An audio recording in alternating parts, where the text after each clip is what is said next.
chapter 4 is titled Yes, No, Okay, But. So this chapter is trying to get at, the three different ways that we can respond. Okay. So what does that mean? Well, it's really kind of detailing the three major forms of response. And those forms are: you can agree, you can disagree, or you can agree but with a difference. But the nice thing about chapter 4 is, again, these templates that are presented to us. So you're going to have some practice to do in the discussions related to chapters 4 and chapter 5 for this week. Okay, and I'll get to that in a couple minutes. Okay, so really kind of, after explaining that's what this chapter is all about, after really explaining that students should feel as though they have something to say that matters, the authors of this book recommend stating an argument clearly and early in the paper. Okay? They discuss how interpretive arguments, such as those about art or literature, also fall into the they say, I say mode.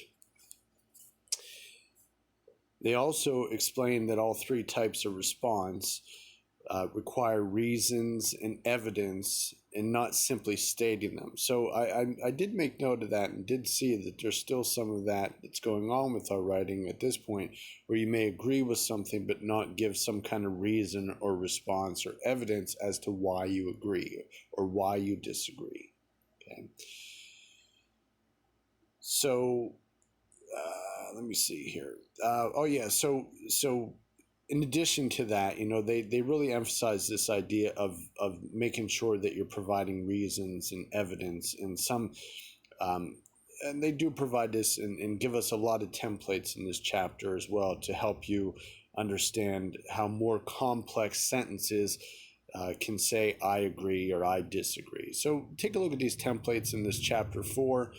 I think you'll find them useful. Hopefully you will. Maybe get to practice with them a little bit in the discussions this week. And then there's a final section that addresses students' concerns about expressing ambivalence. And I think it's really, it's a good place for us to kind of dive into this ambivalence in the discussions that we have this week. So I'll be commenting on that, and I'll be relating back to this idea of being ambivalent. Okay. All right. So that is pretty much chapter 4. So read the chapter. Look at the notes that are in here. And you'll see I put in here some examples of templates as well that are here. So let me just read this one. Though I concede that blank, I still insist that blank. Okay, X is right that blank, but she seems on more dubious ground when she claims that blank. So you see, these are the templates for agreeing. Like, I agree with this point, however, I disagree with this point. Okay. And then chapter 5 is, and I think this is a really, really important chapter. Okay, so chapter 5 is really introducing you to the term voice markers. What does that mean? What are voice markers? Well, essentially, they are markers to let your reader know when you are shifting from they say to I say. Okay, so to make it clear. Like, for instance, when you're writing the first paper, Murray believed this, I believe this. Sometimes it's not clear. When we're writing, we kind of know in our minds where they say and where I say, differentiate, but we don't oftentimes make it clear to our readers. Okay, so this chapter 5 is all about introducing us to these voice markers, which are just phrases, words, templates to help our reader distinguish when we're making that shift between what others say and what we say. Okay.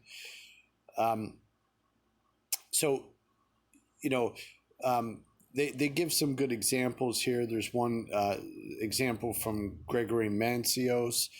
the authors kind of show which arguments that Mancios is using on his own, and which arguments when he's referring to the arguments of others. So read that Mancios example. I think it's really good. I think it'll be really helpful for you as well. And again, the templates will really help you with specific ways of signaling those voice markers. Again, who is saying what, and embedding voice markers within your writing. Okay. The chapter also provides an opportunity for you to discuss effective uses of the first person. So we talked about that idea of using I. So this chapter introduces us to ways that we can do that and make it more academic. Okay.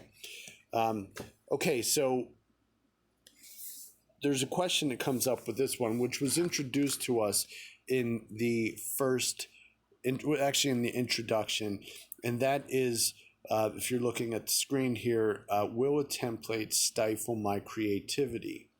So what the authors are, again, they're revisiting this in chapter 5, and they are really trying to tell us that arguments are complex. And because arguments are complex and they can be difficult to write in a couple of sentences, they believe, the authors, Graff, Birkenstein, Durst, believe that the use of templates will not stifle creativity, but they'll actually help to enhance creativity by help setting the stage for you, for me, for all of us, to kind of make those shifts in our writing, which will ultimately allow us to expand our creativity in our writing.